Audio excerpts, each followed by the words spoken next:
आपण tax invoice topic सुरू केला होता, तुम्हाला त्यातलं काय आठवत आहे?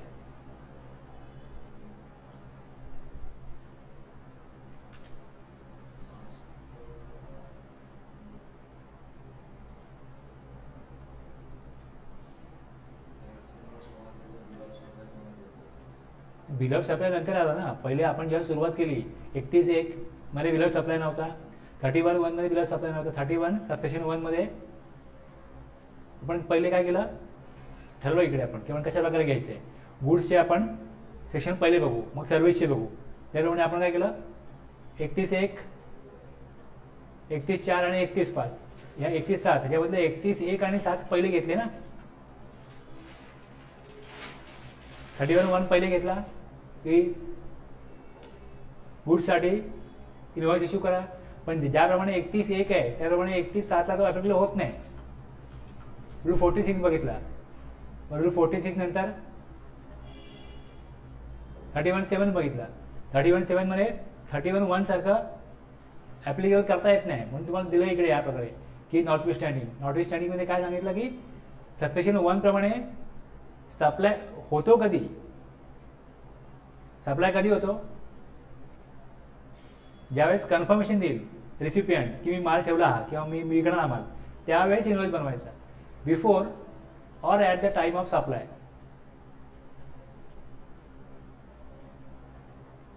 सेल और रिटर्न सप्लाईज, त्यांनी सेल केले का रिटर्न केले. जर तो सेल करणार असेल, सांगेल की मी अप्रूव्ह केले गुड्स, ते इनवॉइस बनवा. किंवा मग जर अप्रूव्ह केलेच नाही तर 6 months from the date of removal whichever is earlier. हे बघितलं आपण. त्यानंतर मग आपण काय बघितलं, service normal one time service कशी आहे प्रकारे, टॅक्सेबल सर्व्हिस आहे. इनवॉइस कधी बनवायचा, बिफोर और विदिन 30 days और 45 days नंतर पण चालतं सर्व्हिसच्या केसमध्ये. रूल 47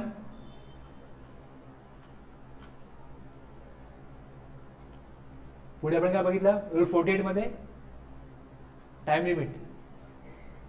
48 मध्ये काय होतं की manner of issuing invoice, 3 copies घ्या, 2 कॉपीज घ्या आणि GSTR 1 ला अपलोड करा, हे आलं. याच्यानंतर एक ई इनवॉइसिंगमध्ये आलं ज्यावेळेस, त्यावेळेस ही अमेंडमेंट झाली की आणखीन तिथे पुढे रूल 48 मध्ये आणखीन 3 सब रूल आले. ई इनवॉइसिंग कोणा करताय, 17-18 फायनान्शियल इयर 17-18 पासून पुढे त्यांचा टर्नओव्हर ₹50 crores फायनान्शियल इयरमध्ये गेला असेल, त्यांना गव्हर्नमेंटने नोटिफाय केले. हे नोटिफाईड पर्सन्स आहेत, त्यांना ई इनवॉइसिंग कंपल्सरी मॅन्डेटरी आहे. E invoice is not voluntary. याचा अर्थ असा आहे की समजा एखाद्याला तो नोटिफाईड पर्सन येत नसेल, पण तो सांगेल की मी इनवॉइसिंग करतो, तो नाही करू शकत. तुम्ही स्वइच्छेने नाही करू शकत. जे नोटिफाईड पर्सन्स आहेत, only notified persons are enable to report invoices on IRP.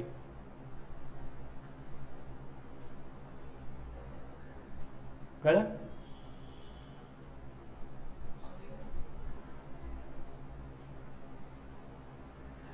एक वेगळं पोर्टल आहे, इनवॉइस रेफरन्स पोर्टल, वेगळं पोर्टल आहे.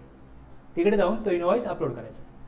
तो इनवॉइस अपलोड केल्यानंतर तुम्हाला त्या पोर्टल ऐकून घ्या काय, invoicing is not generation of invoice by a government portal. Government पोर्टलवरून इनवॉइस जनरेट नाही करायचा. इनवॉइस जनरेट जे तुमचं बिलिंग सॉफ्टवेअर आहे किंवा ERP सॉफ्टवेअर आहे तिथनंच करायचं.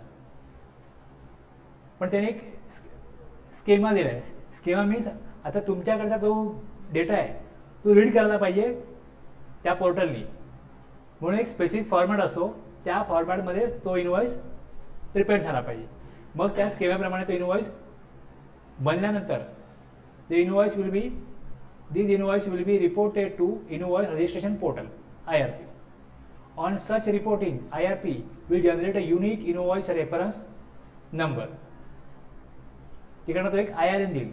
IRN means invoice reference number. Digitally sign it and return to the invoice to the supplier.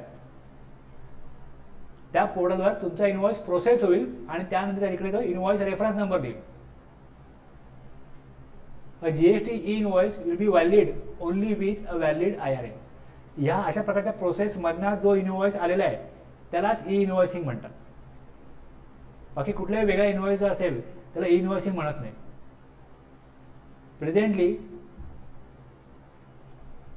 Invoices, credit notes and debit notes when issued by notified person.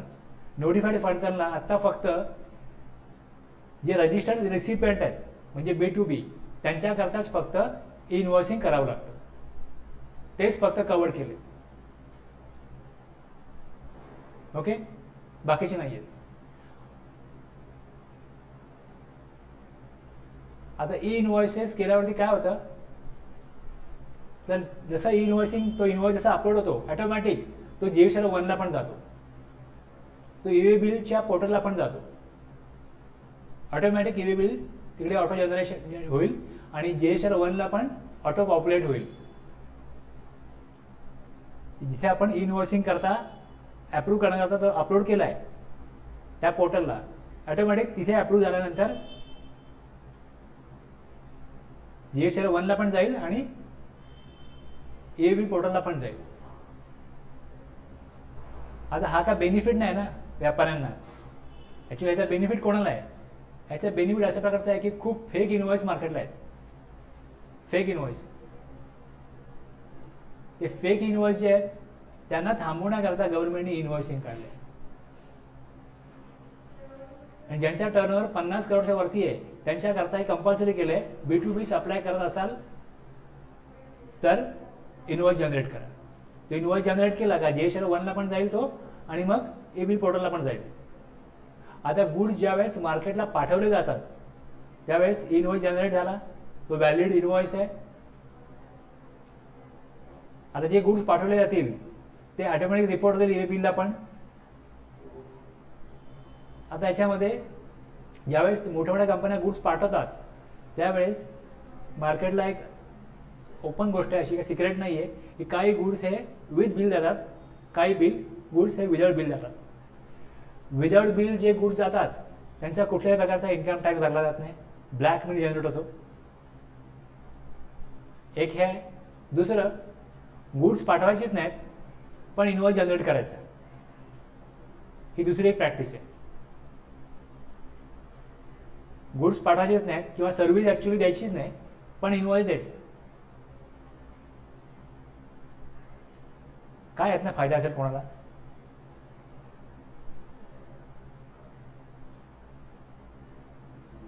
हां, आता समजा जर का मी supplier आहे, मी तुम्हाला सप्लाय केलाच नाही आणि तुम्हाला मी 1 लाखाचा माल दिला तर 18,000 टॅक्स मला जमा करायला लागेल. तुम्ही सांगता की आम्हाला 1 लाखाचा काय करा, एक इनवॉइस द्या, 18,000 GST जो आहे, 18,000 तुम्ही GST मला द्याल, बरोबर आहे. पण माझं 1 लाखाचा इन्कम वाढला ना, मी सेल केला म्हटल्यानंतर मग 1 लाखाचं इन्कम वाढलं त्यावरती 30% इन्कम टॅक्स लागतो कुठल्याही अमाऊंटवरती. मी का देईन तुम्हाला इनवॉइस? टॅक्स तुमचा वाचेल, तुमचा खर्च आहे, तुम्ही परचेस करताय, तुमच्याकरता एक्सपेन्स आहे.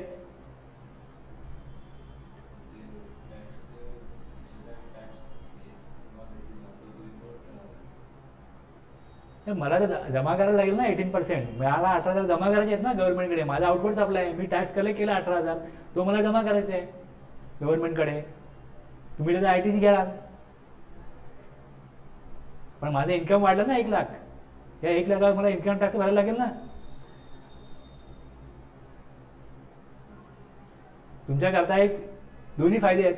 तुम्ही एक तर ITC घ्याल आणि दुसरी गोष्ट इन्कम टॅक्समध्ये पण तुम्हाला खर्च दाखवता येईल. सपोज एक आर्किटेक्ट आहे, बरोबर आहे, एक आर्किटेक्ट आहे, त्यांनी कुठल्याही प्रकारचं असं बिल दिलं बिल्डरला किंवा आणखी कुठलंही असं बेंचना दिलं, त्याला काय फायदा? समजा एक रिपेअरिंग आणि मेंटेनन्स सर्व्हिस देणारी व्यक्ती आहे. रिपेअरिंग आणि मेंटेनन्स सर्व्हिस कोणाला दिली जाते? कुठल्याही इंडस्ट्रीमध्ये समजा कम्प्युटर आणि हार्डवेअरचं रिपेअरिंग आहे किंवा कुठल्या मशिनरीचं रिपेअरिंग आहे, त्याचं एक बिल दिलं, ॲक्च्युली रिपेअरिंग झालंच नाही, त्याचं बिल दिलं, ते कंपनी ते काय करेल, ते रेकॉर्ड करेल एक्सपेन्स म्हणून, त्यांचं प्रॉफिट कमी होईल प्लस त्यांना ITC मिळेल. त्यांना बेनिफिट पाहिजे म्हणून त्यांनी काय केलं, सांगितलं की आम्हाला एक खोटा इनवॉइस द्या. गुड्सचा किंवा सर्व्हिसचा कुठलाही खोटा इनवॉइस दिला तर रिसिपियंटला फायदा आहे, पण सप्लायरला समजा मी सप्लायर आहे आणि माझ्याकडे जवळजवळ बिझनेस मिळेल, मला त्यावरती टॅक्स भरायला लागतो ना. पण हे पण लक्षात घे ना, मला त्यावर टॅक्स भरायला लागतो. मला इन्कम टॅक्स समजा माझा टर्नओव्हर कमी जरी असला तरी मला 20% टॅक्स भरायला लागेल. आता मी ज्यांना सप्लाय करतो, माझ्याकडे B2B पण आहेत आणि B2C पण आहेत. B2C सप्लाय मी करतो, त्याला इनवॉइस दिलाय नाही दिलाय गव्हर्नमेंटला कळतच नाही. आणि जर पेमेंट कॅशमध्ये घेतलेलं आहे कोणाकडनं, तर तो जो इनवॉइस आहे, मी B2C कॅशमध्ये पेमेंट घेतलेला असा इनवॉइस आहे, असा सप्लाय मी केला ॲक्च्युली. तो सप्लाय जर मी B2Bला च्या नंबरवर दिला तर माझा टर्नओव्हर कुठे डिस्टर्ब होत नाही. टर्नओव्हर माझा डिस्टर्ब होत नाही. मी सप्लाय केलाच आहे ना, पण तो कोणाला केला आहे? अनरजिस्टर्ड पर्सनला केला आहे. रिपेअर आणि मेंटेनन्स केलं एखाद्या कंपनीचं किंवा एखाद्या पार्टीचं केलं आणि त्यांना सांगितलं की तुम्ही कॅश पेमेंट द्या, आणि ते ॲग्री करतात कॅश पेमेंट द्यायला. त्यांनी कॅश पेमेंट दिलं. किंवा छोटे मोठे असे माझे 4-5 सप्लाय झालेत, कोणाचा 10,000, कोणाचा 20,000, हे सगळे जे मी इनवॉइस बनवलेत ते माझे, किंवा बनवत नसेल इनवॉइस कारण अनरजिस्टर आहे, त्यांना काय ITC नको आहे, त्यांना इनवॉइस दिलाच नाही, पण त्यांच्याकडनं कॅश कलेक्ट केली.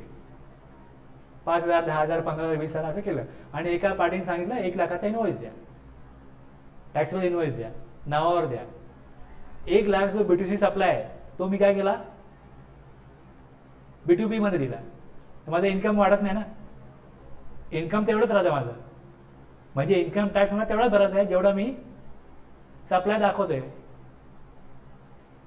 आता ज्या वेळेस रिसिपेंटला फायदा होतो, रिसिपेंटला फायदा होतो ना, मी तुम्हाला 1 लाखाचा इनवॉइस देईन, तुम्ही टॅक्सची अमाऊंट द्याल, तुम्ही ITC क्लेम कराल, तो प्रॉब्लेम नाही. आता तुम्हाला 1 लाखाचा तो बेनिफिट मिळतोय आणि ITCचा बेनिफिट मिळतोय. मला काय देणार तुम्ही? 1 लाखाचा इनवॉइस दिल्यानंतर तुम्ही सांगितलं की तुला 20,000 देऊ, मला 20,000 नुकसान कुठे, मला 20,000 घेऊन मला फायदा द्या ना. 1 लाखाचा इनवॉइस द्या, तुम्हाला आम्ही GSTचे पैसे देऊ आणि 20,000 देऊ, तुम्ही करणार नाही.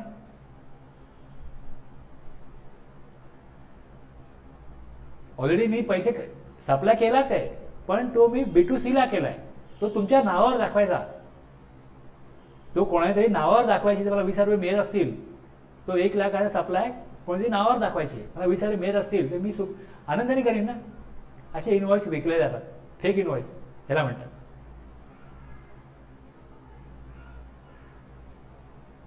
हे काही थांबवणार. आता B2Cचा मी टॅक्स कलेक्ट केला असता, तो मी गव्हर्नमेंटला जमा केला असता, तो B2C वाला काय करणार आहे, ITC क्लेम करणार नाही. हा गव्हर्नमेंटचा इन्कम होता. आता तो मी इन्कम जो आहे दुसऱ्याला ITC घेतल्यामुळे काय झालं, त्यांनी ITC क्लेम केला, गव्हर्नमेंटचे इन्कम लॉस.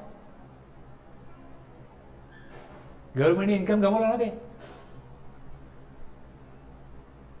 म्हणजे कोणाला तरी बेनिफिट मिळतो, पण लॉस कोणाचा होतो, गव्हर्नमेंटचा होतो. आणि मोठ्या मोठ्या कंपन्या असे व्यवहार करतात. इव्हन तुम्ही गुरु सिनेमा बघितला असेल, त्यामध्ये कशा प्रकारे शेअर मार्केटला काय त्यांनी कशा प्रकारे काय काय गोष्टी केल्या हे तुम्हाला दिसेल. बघितला पिक्चर, अभिषेक बच्चनचा पिक्चर आहे.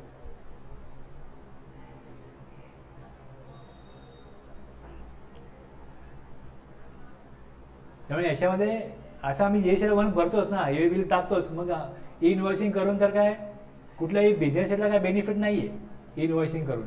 इनवॉइसिंग गव्हर्नमेंटनी बेसिकली जे काय असे फेक इनवॉइस आहेत ते थांबवण्याकरता केलं आहे. Claiming fictitious input tax credit by raising fake invoices is also one of the biggest challenges currently face by the tax authorities. हे थांबवायचं कसं, खोटं जे बिलिंग चाललं आहे, खोटं ITC घेतात, ते थांबवायचं कसं, त्याच्यावर त्यांनी EA बिल काढलं होतं. EA बिलनी थोडाफार उपयोग होतो, पण EA बिलमध्ये पण असा खोटा माल पाठवला जातो, इनवॉइस फेक इनवॉइस बनवले जातात. आणि ह्याच्यावरती आत्ता एक उपाय, चला जे मोठ्या ज्याचा टर्नओव्हर जास्त आहे त्यांना सांगूया इनवॉइसिंग करायला, पुढे जाऊन हळूहळू ते प्रोव्हिजन सगळ्यांवर लागू करायची. आज कोणाला आपल्याला केलं आहे, 50 करोडच्या वर टर्नओव्हर वाटताना, उद्या ते 50 वरून मग 40 वरती आणतील, मग 25 वरती आणतील, मग 10 करोडवरती आणतील.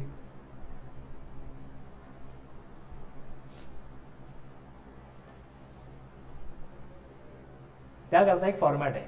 The invoice shall be prepared bye such class of registered person as may be notified by government on the recommendations of the council by including such particular as contained in form GST INV 01. After obtaining invoice reference number by uploading information contained thereon, the common GST portal ला upload करा subject to such condition and restriction.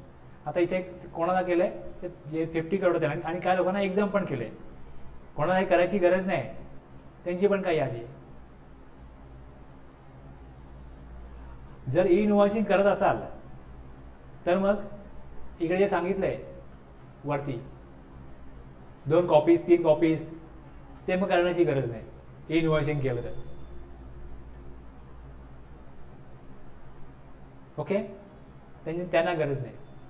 Where e-invoicing is applicable, there is no need of issue invoice copies of triplicate duplicate. हे जे सब rule 6 आहे, the provisions of sub rule 1 and 2 shall not apply. ते apply होणार नाही. मग जे इन्व्हॉइसिंग करतात त्यांना रूल 1 आणि 2 मध्ये काय दिलंय, ट्रिप्लिकेट डुप्लिकेट कॉपी, त्यांना काढायची गरज नाही. आणि इथे सब रूल 5 काय सांगतो, every invoice issued by a person to whom sub rule 4 applies in any manner other than the manner. जर तुम्हाला ज्या प्रकारे सांगितलेलं आहे हा फॉर्मॅटमध्ये अपलोड करा आणि मग तिकडून तुम्हाला एक युनिक नंबर दिला जाईल, ते करत असाल तरच इनव्हॉइसिंग आहे. बाकी कुठलाही वेगळा जो इनव्हॉइस असेल तो इनव्हॉइस असू शकत नाही. Not be treated as invoice. तो इनव्हॉइस म्हणून ट्रीट केला जाणार नाही. त्यामुळे हे इनव्हॉइसिंग आल्यावरती हे 4 सबरूल वाढले, सॉरी 3 सबरूल वाढले, 4, 5, 6. अगोदर ते नव्हते. ओके, मग पुढे आपण बघितलं कंटिन्युअस सप्लाय ऑफ गुड्स. मग पुढे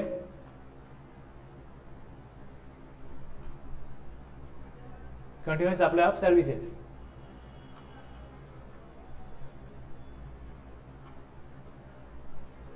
सर्व्हिस मध्येच बंद केली तर, स्टॉप केली तर, कॉन्ट्रॅक्ट कॅन्सल केला तर, जेवढी सर्व्हिस कंप्लीट झाली आहे to the extent invoice issue करा. असे आपण हे 6 सेक्शन बघितले होते.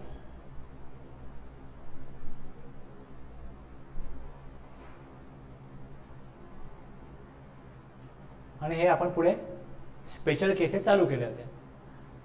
आणि यात तुम्हाला मी सांगितलं होतं इकडे काय काय येतं. Are revise invoice, an no invoice, bill of supply, exempt किंवा कंपोजिशन डीलर करता बिल ऑफ सप्लाय इश्यू करतात. ॲडव्हान्स रिसिप्ट वॉचर, ॲडव्हान्स घेतला सर्व्हिसच्या केसमध्ये तर मग ॲडव्हान्स रिसिप्ट वॉचर करायला लागतं. सप्लाय दिलाच नाही मग रिफंड करा. आणि जर का जे नोटिफाईड गुड्स किंवा सर्व्हिस असतील ते सप्लाय केले तर रिसिपियंटला सेल्फ इनवॉइस बनवायला लागतो. आणि पेमेंट केलं तर त्याचा पेमेंट वॉचर इश्यू करायला पाहिजे.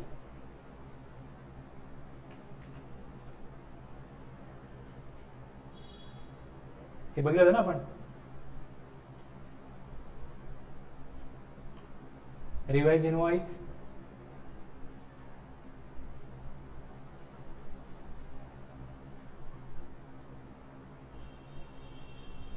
हे पुढे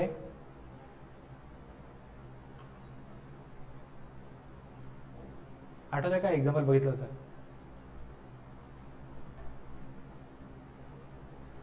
bill of supply. Bill of सप्लायमध्ये कंटेंट काय असतील ते पुढे आलं होतं. बिल ऑफ सप्लाय कोण इश्यू करतो, मग पुढे invoice cum bill of supply.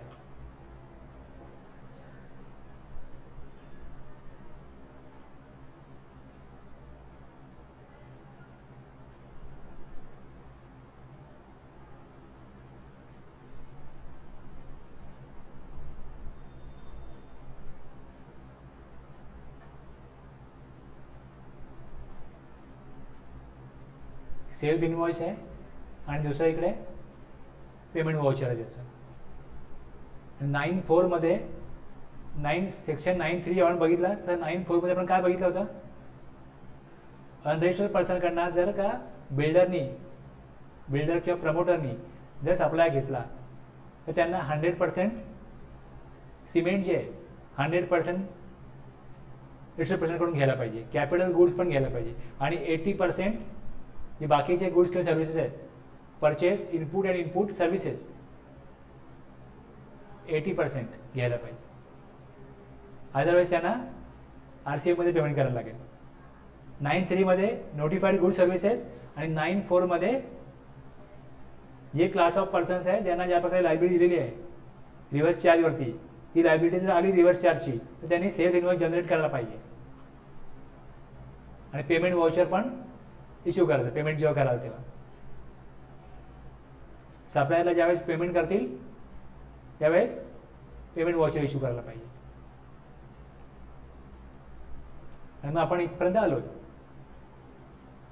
की टॅक्स इनवॉइस गुड्स आहे, तर रिमूव्हल ऑफ गुड्स आहे, डिलीव्हरी ऑफ गुड्स आहे, before or at the time of supplying taxable goods invoice issue करा. इनवॉइस इश्यू केला, टॅक्स इनवॉइस, आणि पुढे manner of issue of invoice. 46ला इनवॉइस इश्यू करा आणि त्याच्या 2 किंवा 3 कॉपी काढा. हे कुठे आहे? 48ला आहे. आणि 30 दिवसामध्ये किंवा 45 दिवसामध्ये इनवॉइस इश्यू करा. हे कुठे आहे? रूल 47ला आहे. ते सर्व्हिसच्या केसमध्ये ॲप्लिकेबल होतं 31(2) 2 सेक्शन्स 3 रूल. पुढे 31(4) 31(5) continuous supply of goods before or at the time of successive statement किंवा payment. Continuous supply of services कधी? एक या ऑप्शन काय होते की कंटिन्युअस सप्लाय ऑफ सर्व्हिस आहे where due date of payment is, due date काय आहे? फिक्स आहे, तर on or before due date payment. Due date fix नाही आहे तर मग जेव्हा पेमेंट होईल त्यावेळेस इनवॉइस इश्यू करा.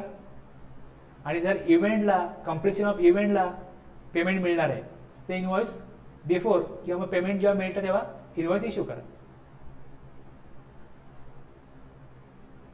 31(1), 31(2), 31(4)(5) झाले ना. मग 31(3) revise invoice rule 53 may not issue tax invoice with some condition. Provision त्याचा प्रोव्हिजनमधनं येत होते हे 31(3)(a), 31(3)(b) 31(3)(b) काय आहे? Bill of supply. Bill of supply 3(c) आहे. May not issue bill of supply of some condition. Issue of receipt voucher, refund voucher, आणि त्याचे रूल कुठले कुठले आहेत ते पुढे दिलेले आहेत. आणि 2 रूल पुढे आहेत, रूल 54 आणि रूल 55.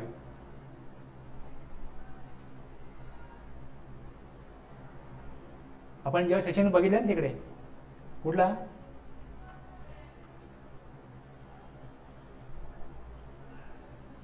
31(1) बघितला, त्याच्या खाली एक प्रोव्हिजो होता. आठवत आहे? त्याच्या खाली एक प्रोव्हिजो होता.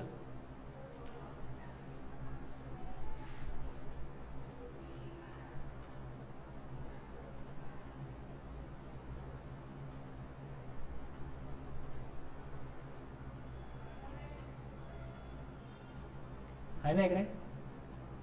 Provided that the government may, on the recommendations of the council, by notification, specify the categories of goods or supplies in respect of which a tax invoice shall be issued.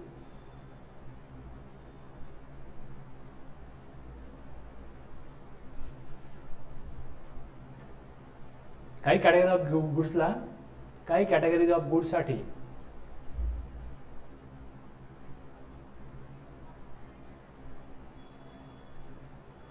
हा एक रूल 55ला. आणि आपण खाली इकडे transportation of goods without issue of invoice, without issue of invoice काय केलं जाईल? Goods supply केले जातील. हे आलं इकडे.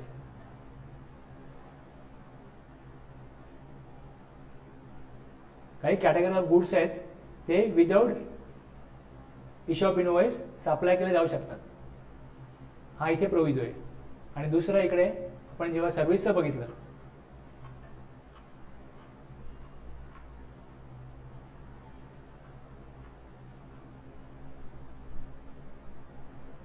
Provided that the government may on the recommendation of the council by notification subject to such condition as may be mentioned therein specify the categories of services in respect of any other document आणि tax invoice may not be issue. म्हणजे वरती दिलेल्या subsection प्रमाणे invoice issue करण्याची गरज नाही ते service supply होत असेल तर. मग काय करायचं, कोणाकरता करायचं, हे रूल 54 मध्ये आहे. हे रूल 54 आणि 55.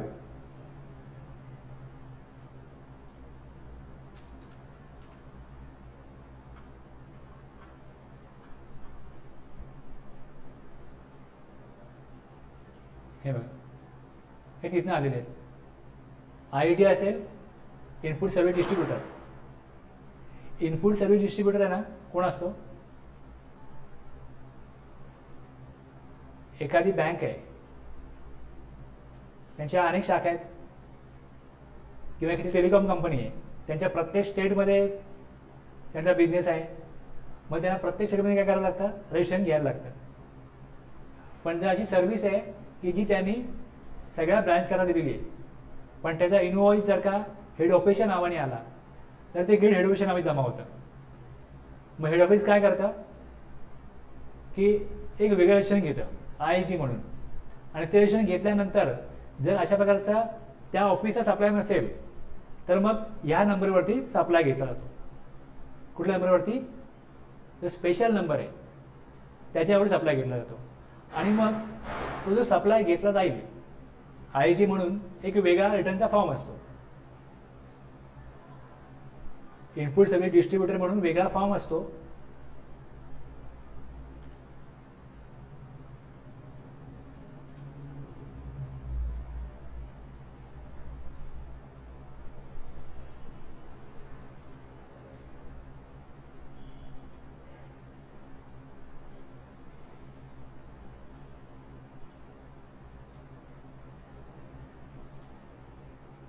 वेगवेगळे फॉर्म आहे. मग रजिस्टर 1 माहिती आहे, 2 माहिती आहे, 3 माहिती आहे, 3B माहिती आहे, 2A 2B माहिती आहे, आणि बरेच फॉर्म आहेत. Return for input service distributor आहे. तर जो नंबर दिला जाईल, details of supplies auto drafted form 6A मध्ये जे सप्लायर असतील त्यांना हा नंबर द्यायचा, जो ISD नंबर तो द्यायचा. त्यांनी रजिस्टर 1 त्यांचा फिलअप केला तर यांच्या 6A मध्ये त्या सप्लायरचे डिटेल येतील.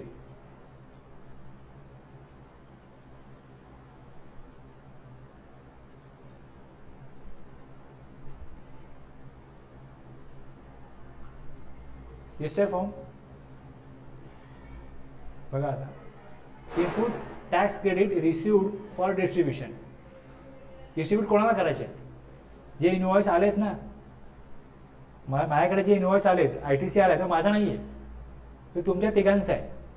तर मी तुमच्या तिघांचा इथे GST नंबर टाकेन, त्या इनवॉइसची इन्फॉर्मेशन टाकेन. सप्लायरने इनवॉइस माझ्या नावे काढले, सप्लायरशी व्यवहार मी करतोय, पण तुमच्याकरता करतोय.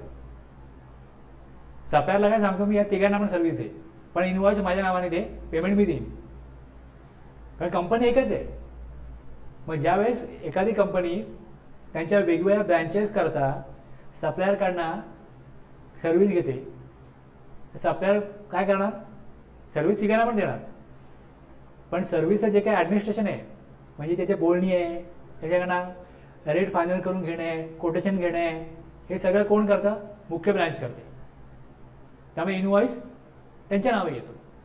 मग त्याच्यासाठी GST मध्ये गव्हर्नमेंटने अशी एक वेगळी प्रोव्हिजन केली आहे की जर तुम्ही तुमच्या जाता सप्लाय घेत नाही आहात, हेड ऑफिस सगळ्यांकरता घेत आहे, तर तुम्ही एक वेगळा नंबर रजिस्टर करा as a ISD, input service distributor. आणि मग त्या नावाने जो सप्लाय येईल तो मे बी त्या ब्रँचचा पण असेल, आणखी कुठल्या ब्रँचचा पण असेल, तर ज्यांचा सप्लाय आहे त्यांच्या नावावर तो ट्रान्सफर करा.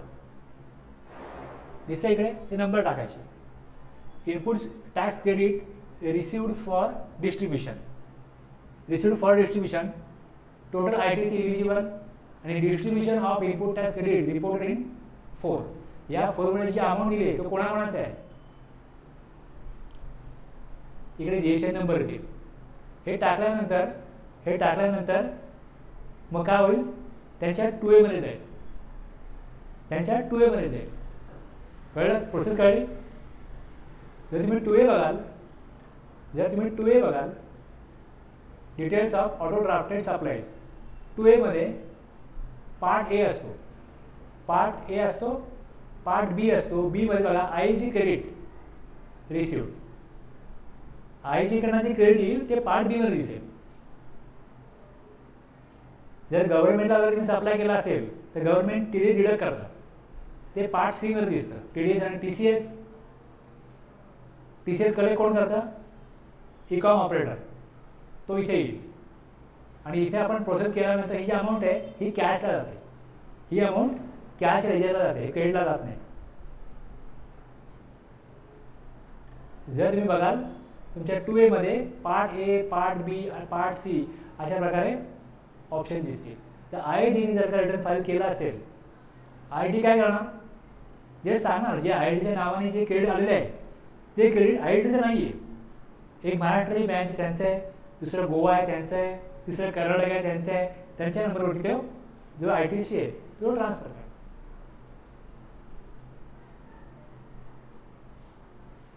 त्याच्या नावावर जे जमा आहे ते त्या वेगळ्या ब्रँचला ट्रान्सफर करायचं.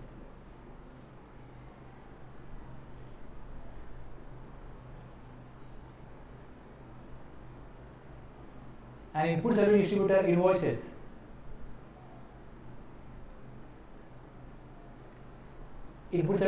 credit note issued by input service distributor shall contain the following details. तर त्याला या प्रकारे काही इनवॉइस बनवायला लागेल, मग त्याच्यामध्ये हीच कंटेंट असले पाहिजे. Tax invoice in special cases, ज्यांना सप्लाय ट्रान्सफर करायचं आहे त्यांच्या नावाने तो इनवॉइस बनवेल आणि ते मग ट्रान्सफर होईल. IID करता कशा प्रकारचा इनवॉइस आहे ती तिकडे दिलेलं आहे.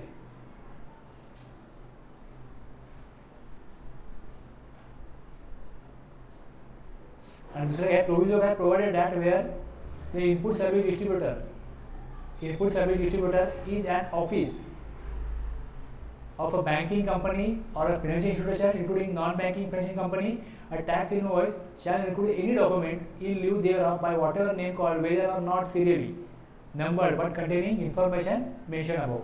ही दिलेली माहिती त्यामध्ये असेल, पण त्यांना सिरियली बनवायला पाहिजे असं काही गरजेचं नसेल.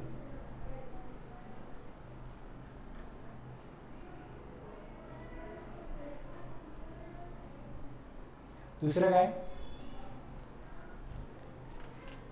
a registered person having same PAN and state code as an input service distributor may issue an invoice as the case may be, credit or debit note to transfer the credit of common input services to the input service distributor, which shall contain the following detail.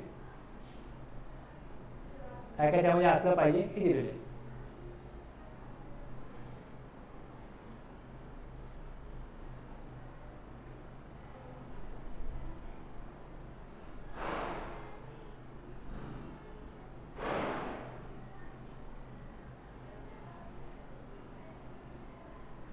आता हे एका स्टेटमधलं same pan आणि state code, एका स्टेटमध्ये 2 number आहेत त्यांच्याकरता, ठीक आहे. आणि 1 मध्ये काय होतं, ट्रान्सफर करायचं आहे.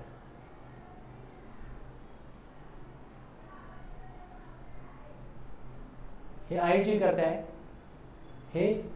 करताय, आणि इथे IIG कुठला, सेम स्टेटमध्ये.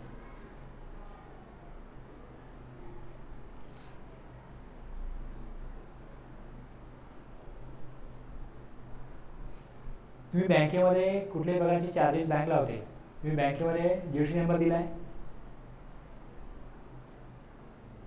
इनपुट क्रेडिट तुम्ही घेता बँकेचं, तर बँक तुम्हाला एखादी सर्व्हिस दिली आणि काही चार्जेस कट केले, त्याचा इनवॉइस देते, द्यायला पाहिजे ना एखादी इनवॉइस. आपण एवढे रूल बघितले सगळे. तर बँकेकरता टॅक्स फ्री इनवॉइस कसा इश्यू करायचा त्याबद्दल हा सबरूल आहे. सबरूल 2 कशा करता आहे लक्षात घ्या. रूल 54 आहे, त्यातला सबरूल 2 आहे. 1 आणि 1A मध्ये IIT जे असतील त्यांच्याकरता माहिती गरजेचं आहे. पण हा जो 54(2) आहे हा सगळ्यांना माहिती पाहिजे की नक्की याचा उपयोग काय आणि आपला अधिकार काय. Where the supplier of taxable services is an insurer of banking company. तुम्ही बँकेकडनं अकाउंट ओपन करता, सर्व्हिस घेता, बरोबर आहे. काही ना काही तुमच्या चार्जेस बँक लावते आणि GST द्यावा लागतो, एवढं माहिती आहे ना तुम्हाला. including a non-banking financial company, the said supplier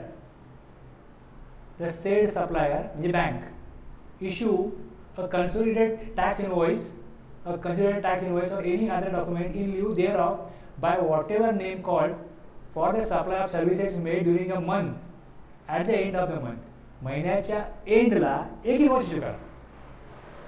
where issued or made available physically or electronically, whether or not serially numbered, and whether or not containing the address of the recipient of taxable service, but containing other information as mentioned under Rule 46.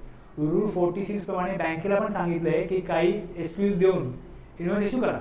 महिन्याच्या एंडला तुम्ही जेवढे charges cut केले त्याचा एकत्रित invoice, considered tax invoice issue करा. Provided that the signature or digital signature of the supplier or his authorized representative may not be required in the case of issuance of considered tax invoice or any other document in lieu thereof in accordance with the provision of the Information Technology Act.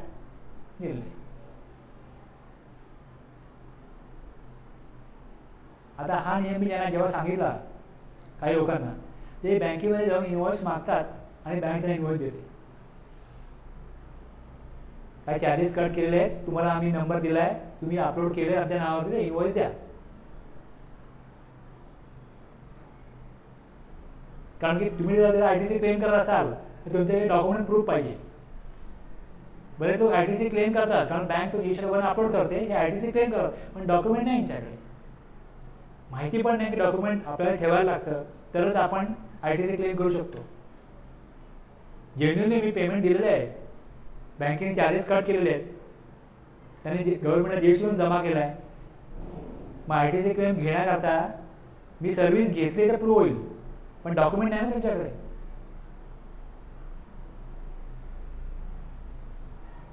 वेगवेगळ्या कारणासाठी लोक बँकेत जात असतात. मग जाऊन तेव्हा मागितलं पाहिजे की आमचं बिल द्या GSTचं, आणि तुम्ही एकदा प्रॅक्टिस सुरू केली का मग त्यांना द्यावंच लागेल.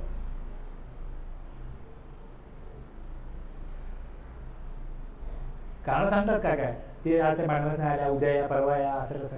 पण मग एकदा काय त्यांना कळलं की हा मागणारच आहे, मग देतात. लोक जागरूक नाही आहेत, त्यामुळे काय झालंय, सगळे जागरूक झाले ना, त्यांना खास तिथे मागून ठेवायला लागेल हे काम देण्याकरता. आता कोणतरी असा रिकामा असतो ना, तो मग इन्व्हॉइस काढून देतो. सगळ्यांना इन्व्हॉइस बनवावा लागतो की नाही, मग त्यांना का नाही, त्यांच्याकरता स्पेशल रूल आहे, स्पेशल प्रोव्हिजन आहे बँकेसाठी की महिन्याच्या एंडला एकदा द्या, इन्व्हॉइस द्या. चेक परत गेला, लावले 200-250 रुपये, GST लावला 45 रुपये, चेकबुक दिलं काय चार्जेस लावले, ATM कार्डचे चार्जेस लावले, वेगवेगळे चार्जेस लावत असतात. मग त्याचा इन्व्हॉइस प्रूफ नसेल तर ITC क्लेम करता येणार नाही ॲज पर प्रोव्हिजन. आपण जेव्हा सेक्शन बघू जातं तेव्हा त्यामध्ये दिलेलं आहे की तुम्ही ॲक्च्युअली सर्व्हिस घेतलेली असली पाहिजे, तुम्ही इन्व्हॉइस तुमच्याकडे प्रूफ पाहिजे, सप्लायरने पेमेंट केलेलं पाहिजे आणि रिसिपियंटने रिटर्न फाईल केलं पाहिजे, तर त्याला ITC क्लेम घेता येतो.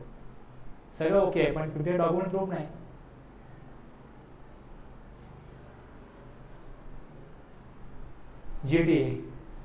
GTA करता पण काही वेगळ्या गोष्टी आहेत त्या द्यायला GTAला.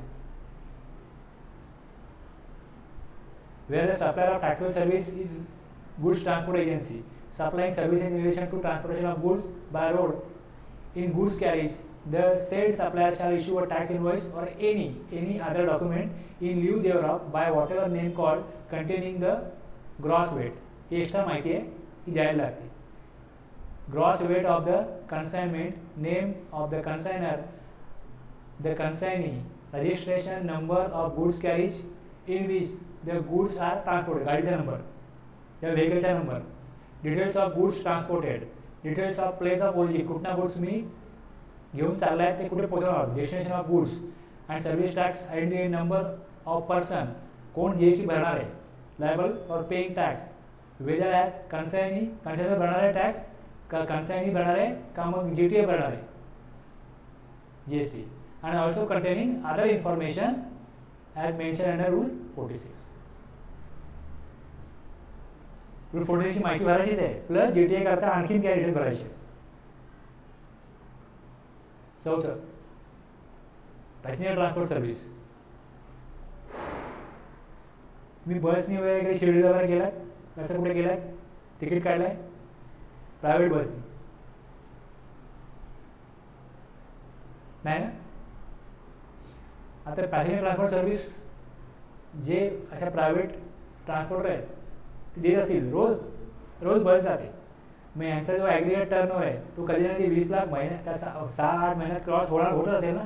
एकच बस नाही, कोणाकोणाच्या 20, 25, 50 बस आहेत आणि वेगळ्या ठिकाणी ते पाठवत असतात. मग त्यांना जीएसटी कलेक्ट करायचं आहे, त्यांच्यावर जीएसटी लॉ ॲप्लिकेबल होईल की नाही होणार, जीएसटी लॉ ॲप्लिकेबल त्याच्यावर होईल की नाही होणार, होईल ना. असे कोणतरी मोठ्या कंपन्या असतील ना यांच्या 10, 15, 20, 25 बस असतील ना.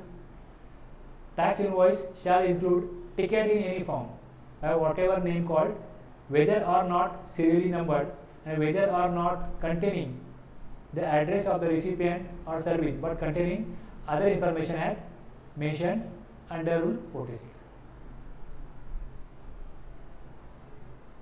Tax invoice shall include ticket in any form by whatever name called, whether or not serial number त्यांना serial असलेच पाहिजे गरजेचं नाही.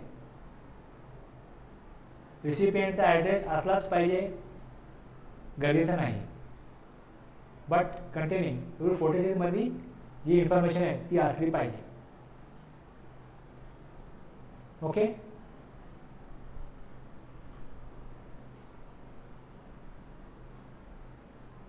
मल्टीप्लेक्स सिनेमा आहेत ना आपल्याकडे.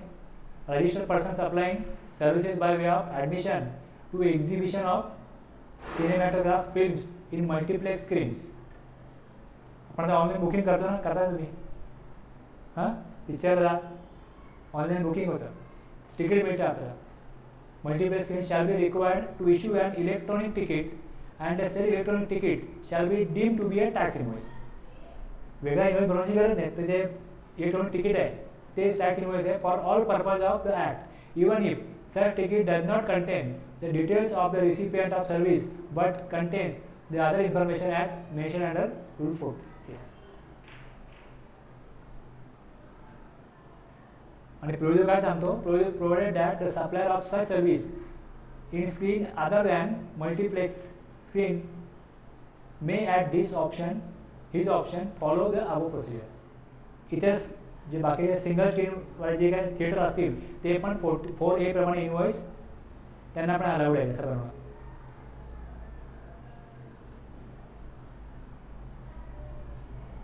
द प्रोव्हिजन ऑफ सबरूल 2 आणि 4.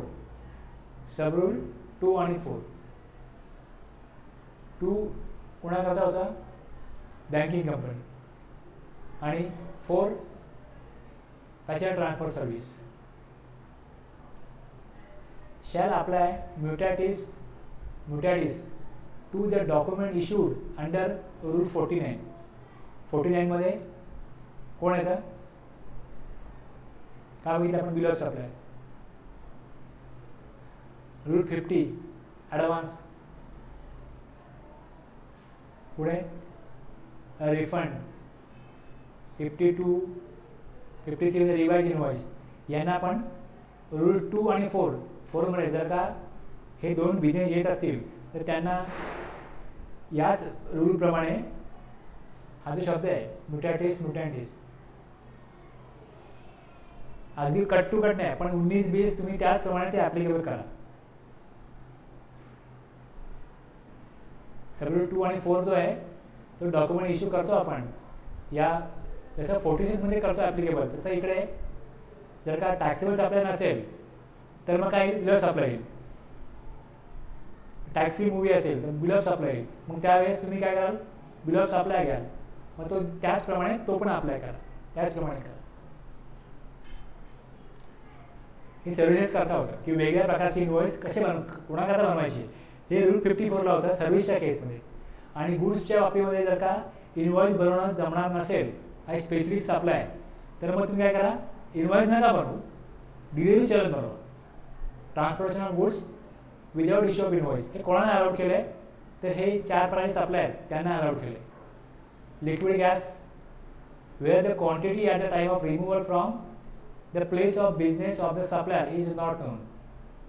लिक्विड गॅस जिकडनं काढला जातो, एक्स्ट्रा केला जातो, तिकडनं तो रिसिपियंटकडे पाठवला जातो. मग रिसिपियंट तो प्रोसेस करून त्याच्याकडे घेतो, त्यावेळेस कळतं की तो किती आहे. मग ते कळल्यानंतर इन्व्हॉइस इश्यू करता येईल. सप्लायर जिकडनं काढतो तिकडे कळत नाही की लिक्विड गॅस किती आला आहे. Transportation of goods for job work, जॉबवर करता गुड्स पाठवतो, हा काय सेल नाही, सप्लाय नाही आहे. ते जॉबवर करून तो काय करणार, आपला जॉबवर परत देणार. पण गुड्स तर मूव्ह होत आहेत ना, गव्हर्नमेंटला कसं करणार की तुमचा हा सप्लाय आहे की नाही आहे. मग तुम्ही जर गुड कुठे पाठवत असाल तर त्याच्या अगेन्स्ट तुम्हाला डिलिव्हरी चलन इश्यू करायला पाहिजे, वेगळे डॉक्युमेंट. तिसरं, transportation of goods for reason other than bye way of supply. Transportation of goods for reason other than bye way of supply. Supply नाही आहे, मग गुड्स तुम्ही का पाठवताय, डॅमेज झाले रिपेअर करायला, कुठल्याही प्रकारे गुड्स पाठवावे लागतील ना, रिपेअर करून मग परत येतील. Transportation of goods for reason other than way of supply or such other supplies as may be notified by the board. किंवा आणखीन काय हे 3 ते नोटिफाय केले, आणखीन कुठे नोटिफाय करेल त्यांना पण विदाउट इश्यू ऑफ इनवॉइस काय करायला पाहिजे, ते पाठवू शकतात. The consignee may issue a delivery challan. Invoice नका इश्यू करू, delivery challan serially numbered not exceeding 16 characters, one or multiple series in lieu of invoice at the time of removal of goods for transportation containing foreign delivery. त्यामध्ये delivery चलनमध्ये ही सगळी information पाहिजे. Heading पाहिजे डॉक्युमेंटचा, delivery चलन, goods कोणाचा आहे, consignor कोण आहे, कुठे पाठवतात, त्याचा एजेशन कोड काय, क्वांटिटी काय, टॅक्सेबल व्हॅल्यू, ही सगळी माहिती पाहिजे. आणि सिग्नेचर पाहिजे यावरती. प्लेस ऑफ सप्लाय पाहिजे जर इंटरस्टेट मुवमेंट ऑफ गुड्स असेल तर. 3 कॉपीज पाहिजे याच्या पण.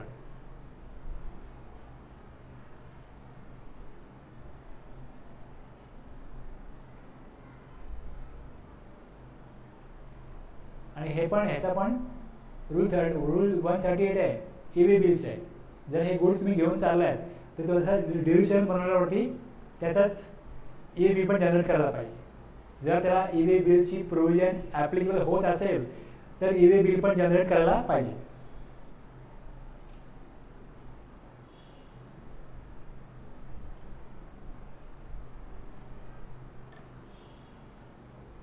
आता सबग्रुप 4 काय सांगतो, where the goods being transported are for the purpose of supply to the recipient but the tax invoice could not be issued at the time of removal of goods for the purpose of supply, the supplier shall issue tax invoice after delivery of goods.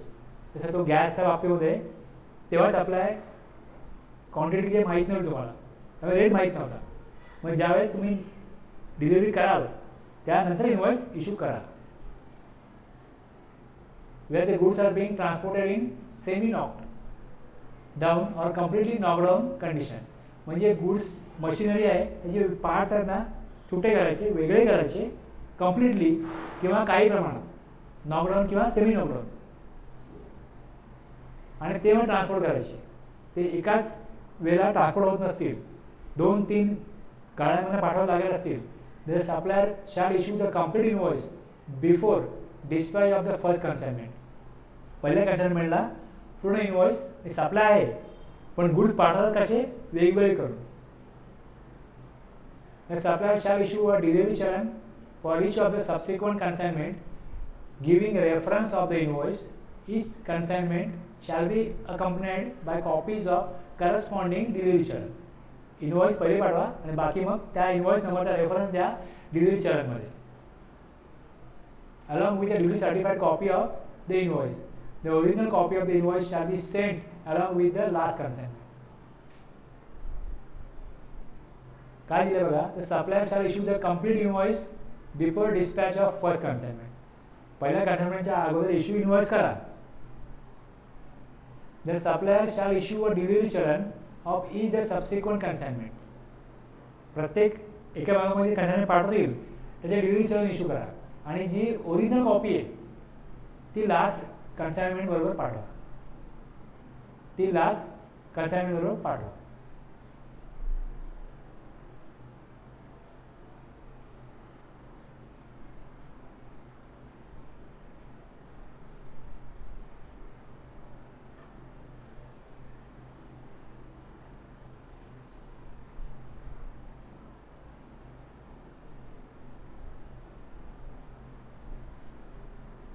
सप्लायरला काय सांगितलं जाते, supplier shall issue the complete invoice before dispatch of first consignment. Goods वेगवेगळे केले, पाठवायला तयार केले, आता पहिली कन्साइनमेंट जाणार आहे त्याच्या अगोदर इनवॉइस इश्यू करा. इनवॉइस बनवला पुढे the supplier shall issue a delivery challan. Invoice बनवला आहे, supplier shall issue delivery challan. Delivery challan पण बनवा for each of the subsequent consignments giving reference of the invoice. त्या इनवॉइसचा रेफरन्स द्या की डिलिव्हरी चलन जे आहे हे त्या गुड्स आहे जे वेगवेगळे पाठवत आहेत त्याचा रेफरन्स द्या. त्या प्रत्येक consignment shall be accompanied by copies of the corresponding delivery challan along with a duly certified copy of the invoice. Certified copy यावर ठेवा आणि जी ओरिजिनल कॉपी आहे इनवॉइसची shall be sent along with the last consignment. Last consignment बरोबर original copy पाठवा. आणि input tax क्रेडिटमध्ये असा नियम आहे की ज्या वेळेस असे गुड्स तुम्हाला एकदम येत नाहीत तेव्हा गुड्स सगळे मिळतील, सगळे येतील ज्या डेटला, त्या डेटला तुम्ही इनपुट टॅक्स क्रेडिट क्लेम करू शकता. आज 1 तारीख आहे, कालपर्यंत 4 टप्प्यात गुड्स आले, 3 टप्पे काल पूर्ण झाले आणि 4था टप्पा आज आला 1 तारखेला. तर इनपुट टॅक्स क्रेडिट मी नोव्हेंबरला क्लेम करू शकतो, ऑक्टोबरला नाही. 99% गुड्स ऑक्टोबरला आले आणि 1% कधी आले, 1 नोव्हेंबरला. आणि इनवॉइस ओरिजिनल इनवॉइस जो मिळाला तो कधी आला, 1 नोव्हेंबरला. तर तुम्ही तो 1 नोव्हेंबरला रेकॉर्ड करायचा की ते गुड्स 1 नोव्हेंबरला आले. तो इनवॉइस इश्यू त्याने केला असेल, सपोज त्याने इनवॉइस इश्यू केला असेल 5 ऑक्टोबरला, 5 ऑक्टोबरपासून ते 31 ऑक्टोबर 3 टप्प्यामध्ये गुड्स आले. 4था टप्पा मात्र 1 नोव्हेंबरला आला. तर 1 नोव्हेंबरच्या डेटला इनपुट टॅक्स क्रेडिट क्लेम झाला पाहिजे. जेव्हा ती जेव्हा सेक्शन येईल तेव्हा मी सांगेन तो, पण आता लक्षात घ्या, जस्ट एक रेफरन्स म्हणून सांगतोय.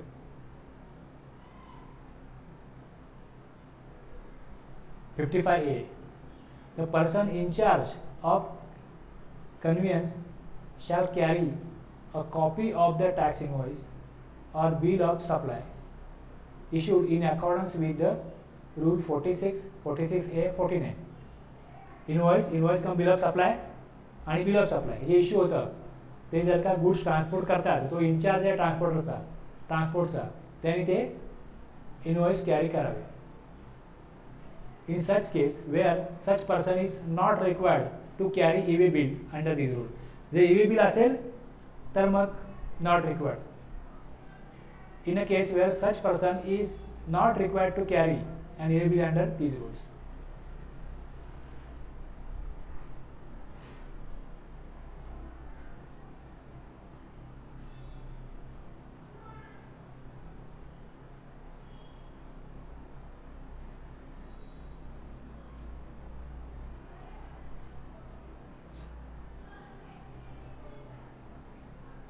Section 32.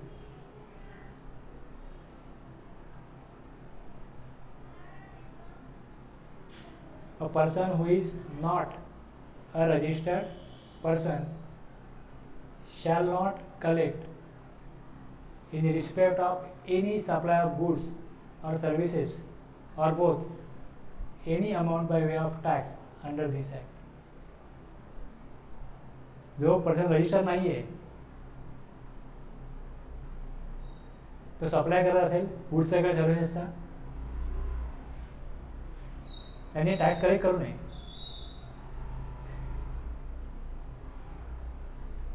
दुसरं, no registered person shall collect. आता रजिस्टर्ड पर्सनला सांगितलं आहे, अनरजिस्टर्ड पर्सननी टॅक्स कलेक्ट करू नये हे सांगितलं आहे.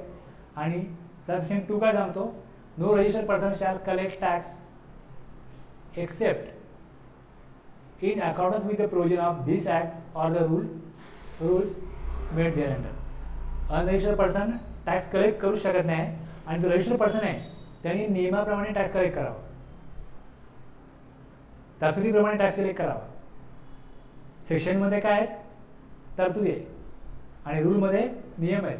तर त्या तरतुदीप्रमाणे, कायद्याच्या तरतुदीप्रमाणे, प्रोविजन्स म्हणजे तरतुदी, with the provisions of the act, कायद्याच्या तरतुदीप्रमाणे, or the rules made thereunder, आणि जे नियम बनवलेले आहेत त्या नियमानुसारच रजिस्टर्ड पर्सननी काम करावं.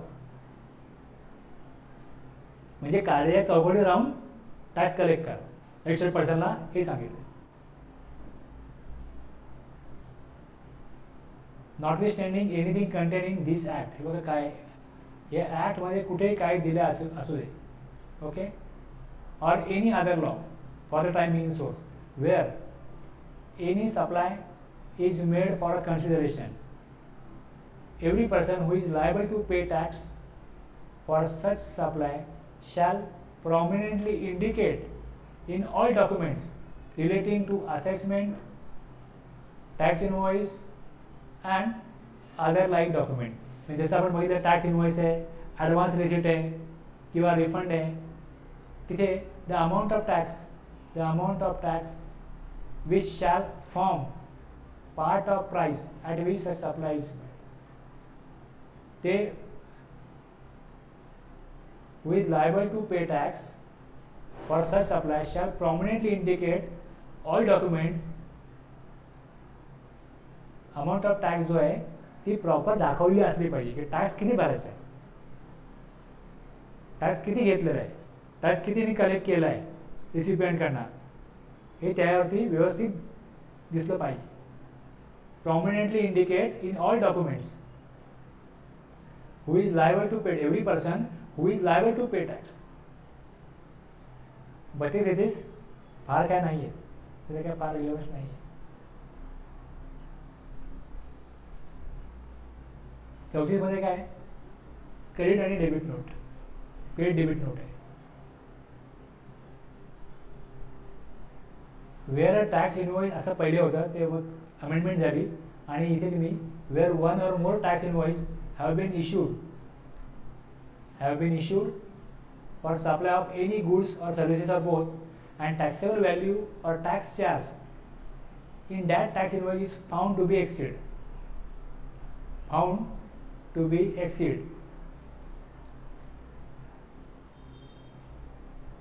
टॅक्स इनवॉइस बनवला, त्यामध्ये जी कॉस्ट आहे टॅक्सेबल व्हॅल्यूची ती जास्त दिली गेली.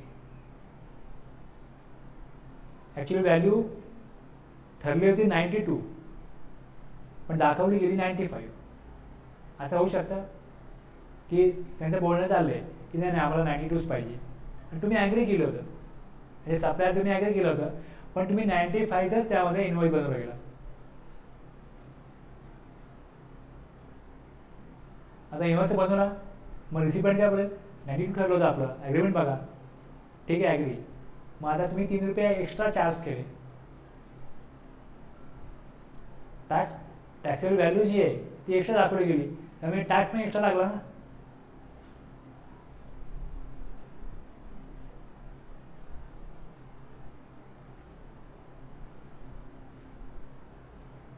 तर जो सप्लायर असेल त्याच्या अगेन्स्ट क्रेडिट नोट इश्यू करेल.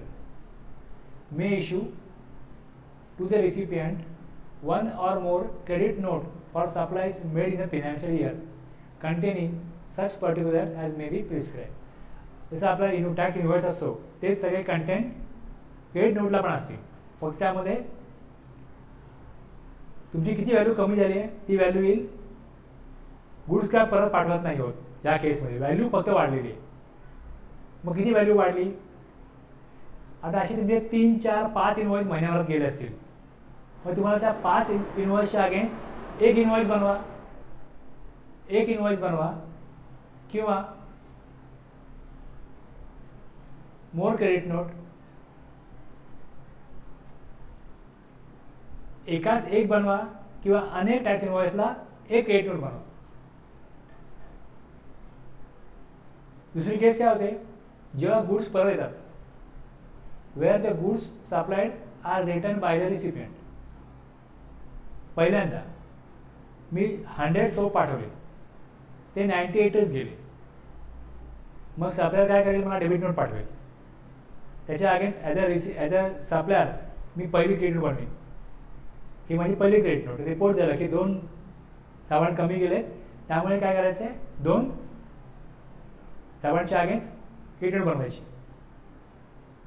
ही साबण पाठवलेत, ते खराब निघाले म्हणून त्यांनी 4 रिटर्न केले, खराब निघाले म्हणून. दुसरी क्रेडिट नोट एका इनवॉइसच्या अगेन्स्ट.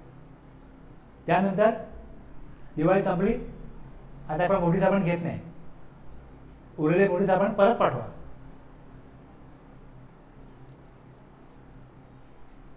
आता मधल्या काळात किती संपतील, समजा 1000 उरलेत, 1000 तर वर्षभर संपणार नाही. त्यांनी 25,000 मागवले होते, 24,000 संपले, 1000 राहिले, 1000 काही संपणार नाही. 200 आम्ही ठेवतो, 800 परत घ्या, मग ते 800 परत पाठवले. पॉसिबल आहे ना असं काय. म्हणजे एका इनवॉइसच्या अगेन्स्ट वेअर 1 इनवॉइसच्या अगेन्स्ट त्यांनी 3 वेळा तुम्हाला वेगवेगळ्या प्रकारे कळवल्यावरती तुम्ही त्याच्या 3 क्रेडिट नोट बनवू शकता. एका इनवॉइसच्या अगेन्स्ट 3 क्रेडिट नोट बनवा. इनवॉइस एकच होता, 25,000चा काय केलं, सोप पाठवले, पण कॉस्ट कमी होती म्हणून एक क्रेडिट नोट पहिली बनली. त्यांनी कन्फर्म सांगितलं कॉस्ट एवढे कमी आले, इमिजिएट मी क्रेडिट नोट इश्यू केली. त्यांनी ईमेलला पाठवला, लगेच तुम्ही काय केलं, आजच्या आज क्रेडिट नोट इश्यू केली. नेक्स्ट टाइम गुड्स परत आले, क्रेडिट नोट इश्यू केली. तिसरं, जे गुड्स उरले होते ते परत आले. एकाच इनवॉइसच्या अगेन्स्ट जी क्वांटिटी होती त्या क्वांटिटीमधनं 3 वेळा त्यांनी गुड्स परत पाठवले.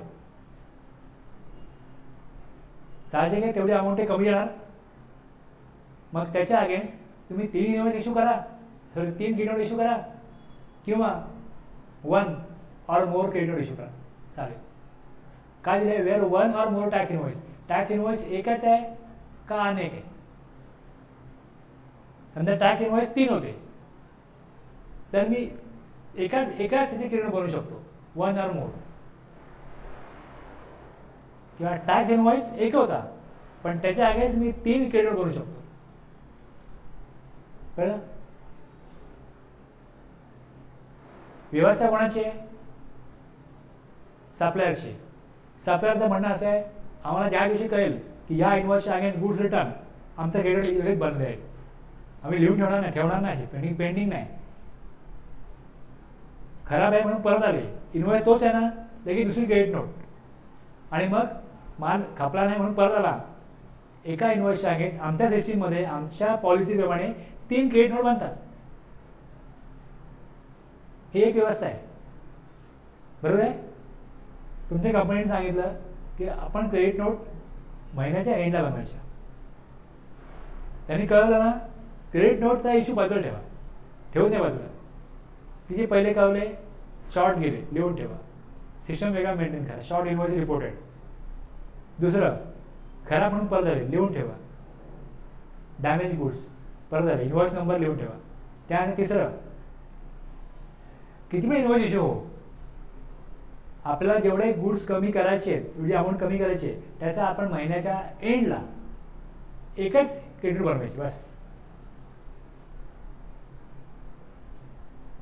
प्रत्येक मॅनेजमेंटची, प्रत्येक कंपनीची वेगवेगळी पॉलिसी होती, त्यामुळे ते गव्हर्नमेंटकडे डिमांड करत होते की आम्हाला अशा प्रकारे द्या. आता अर्धे लोक मानतायत की आम्हाला एकच इनवॉइस बनवायचं आहे, 10 इनवॉइसच्या अगेन्स्ट एकच क्रेडिट बनवायची आहे. आणि काय लोक म्हणतात एका इनवॉइसच्या अगेन्स्ट आम्हाला 4 क्रेडिट बनवायचे आहेत. मग काय करा. आणि ही संख्या लक्षणीय आहे. समजा ती 40% लोक सांगतायत की आम्हाला एका इनवॉइसच्या अगेन्स्ट मल्टिपल क्रेडिट नोट पाहिजेत, आणि 60% लोक बोलत आहेत की इन्व्हॉइस किती पण असो, आम्हाला एकच क्रेडिट बनवायची आहे, असंही आम्हाला करू द्या. म्हणून मग where one or more tax invoice have been issue झालेत for supply of good services, issue झालेत, त्याच्या अगेन्स्ट जर त्याची व्हॅल्यू वाढलेली आहे, कमी करायची आहे, किंवा गुड्स परत आलेत, किंवा सर्व्हिस जर असेल ती found to be deficient, goods damage आहेत, खराब आहेत, ओके, एक तर व्हॅल्यू जास्त आहे, किंवा जे लोक मॅन्युअली इन्व्हॉइस बनवतात ते टॅक्स पण चुकीचा लिहितात, टॅक्स चुकीचा लावला गेला. टॅक्सेबल व्हॅल्यू चुकीची केव्हा येईल, कारण की रेट जो कोट केला होता आणि जो लावला तो जास्त झाला, किंवा टॅक्स पेबल हा जास्त लावला गेला टॅक्स. जर मॅन्युअली कोण करत असेल तर होईल नाही, कॉम्प्युटराइज याच्यामध्ये सिस्टममध्ये होणार नाही. मग जर टॅक्स व्हॅल्यू जास्त आहे, किंवा टॅक्स पेबल जास्त केला गेला, किंवा गुड्स परत आले, किंवा मग गुड्स किंवा सर्व्हिसेस डॅमेज आहेत, त्यावेळेस तेवढी कॉस्ट रिसिपियंट कमी देईल. म्हणून सप्लायरनी the registered person who has supplied such goods or services or both may issue the रिसिपियंटला त्यांनी एक किंवा अनेक credit note for supplies made in financial year, त्या वर्षामध्ये क्रेडिट नोट इश्यू करा.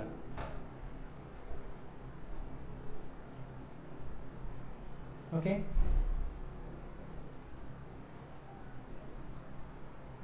क्रेडिट नोट कधीपर्यंत इश्यू करू शकतो, क्रेडिट नोट कधीपर्यंत इश्यू करू शकतो. Any registered person who issue a credit note in relation to a supply of goods or services or both shall declare the details of such credit note in the return for the month during which such credit note has been issued, but not later than September following the end of the financial year in which such supply was made. Okay, September return कधी करतो आपण, 20 ऑक्टोबरला. 20 ऑक्टोबरपर्यंत जर का तुमचा financial year 20-21 मधली credit note असेल तर अप टू सप्टेंबर बनवा. की दुसरी डेट कुठली आहे, ॲन्युअल रिटर्न 31 डिसेंबरला आहे. जर तुम्ही तो अगोदर फाईल केला तर ती डेट, एक तर ॲन्युअल रिटर्नची डेट फाईल केल्याची, किंवा मग 20 ऑक्टोबर ह्याच्या अगोदर जी डेट आहे त्या डेट नंतर तुम्ही क्रेडिट नोट फिनान्शियल इयर 20-21 मध्ये इश्यू करू शकणार नाही. क्रेडिट नोट मी जो टॅक्स जमा केला आहे, समजा 1 लाखाचा सप्लाय होता, त्यावर टॅक्स 18% होता, तर मी 18,000 टॅक्स दिला आहे, त्यातल्या 10% गुड्स परत आहे 10,000चे, तर मी 1,800 रुपये कमी करणार टॅक्स, म्हणजे गव्हर्नमेंटला टॅक्स मला कमी करून द्यायला लागेल, मग त्यांना नुकसान आहे गव्हर्नमेंटला. मग ते रिस्ट्रिक्ट करतात, क्रेडिट नोट सप्टेंबरपर्यंत टाका, ऑक्टोबरच्या रिटर्नच्या डेटपर्यंत टाका.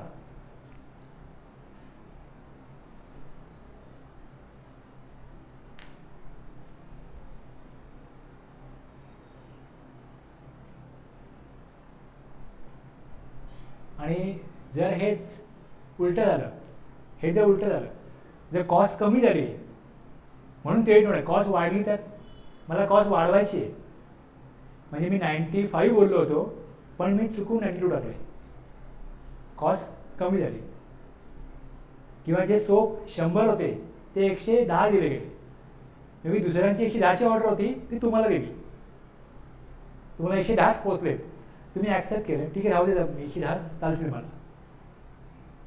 Okay, the taxable value or tax charge in the tax invoice is found to be less than taxable value, value कमी झाली, or tax payable कमी झाला. The registered person who has supplied such goods or services or both shall issue the recipient one or more debit note for supplies made in financial year containing such particulars. Issue करा रिसिपियंटला एक किंवा अनेक debit note issue करा. आता काय होईल, tax collect जास्त होईल ना.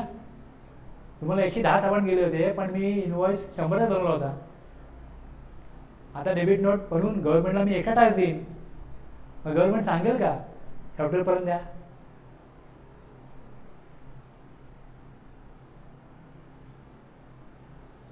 Any registered person who issues debit note in relation to supply of goods or services or both shall declare the details of such debit note in return for the month during which such debit note has been issued, and the tax liability shall be adjusted in such manner as may be prescribed. आणि तुम्ही liability द्या त्याची debit नोटची. Debit note हे काय आहे? Supplementary invoice आहे. Invoice supplementary invoice आहे.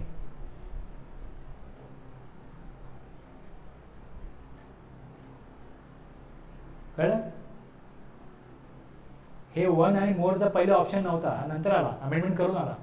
Earlier a credit debit note which is issued by the registered person was not to be issued invoice wise. Invoice wise द्या. पहिले काय व्हायचं की जर का मी एखादी क्रेडिट नोट टाकली ना, तिकडे एक कॉलम यायचा की ह्याचा ओरिजिनल इनवॉइस नंबर काय, तो मला टाकायला लागायचा. ओरिजिनल इनवॉइस नंबर काय, आणि त्याच्या अगेन्स्ट ही क्रेडिट नोट आहे. आणि जर का दुसरी क्रेडिट नोट मी त्या इनवॉइस नंबरच्या अगेन्स्ट टाकायला गेलो तर तो अलाउड नाही करायचा पोर्टल, कारण लॉ अलाउड करत नव्हता. एका इनवॉइसच्या अगेन्स्ट एकच क्रेडिट नोट.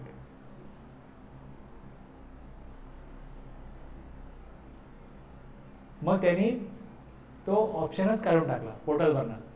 लॉ पहिले अमेंड झाला, पण पोर्टल त्यांची चेंज व्हायला वेळ गेला त्यांना. मग तिकडे जबरदस्ती कुठला कुठला नंबर टाकायला लागायचा त्या क्रेडिट नोटच्या अगेन्स्ट. कुठला नंबर टाकायचा ज्यात तो गुड्सच नाही आहे, पण नंबर टाकला पाहिजे ना, मग टाका नंबर. काही गुड्स परत आले, पण त्या इन्व्हेस्टमध्ये ते गुड्सच नाही आहेत. ॲक्च्युली ते गुड्स परत यायचे ना, ते एकाच इन्व्हेस्टमध्ये परत यायचे. पहिले ॲक्च्युली बऱ्याच वेळा काय होतं, क्वांटिटी शॉर्ट जाते म्हणून पहिले डेबिट नोट पाठवतात. मग काय गुड्स खराब झाले म्हणून परत त्याची काय डेबिट नोट. त्यामुळे बऱ्याच वेळा एका इन्व्हॉइसच्या अगेन्स्ट 2 डेबिट नोट येतात, पण ते घेत नव्हतो.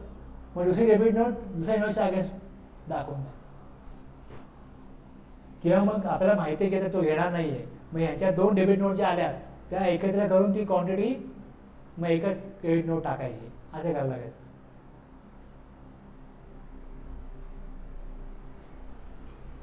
कळलं? इथे आपल्या 31 ते 34 4 सेक्शन संपले. जे महत्त्वाचं बरंचसं होतं ते आपण अगोदरच घेतलं. आजचं काय 54-55 मध्ये फार काय रूलमध्ये नाही आहे त्या. आणि दुसरं काय बघितलं, डेबिट क्रेडिट नोट.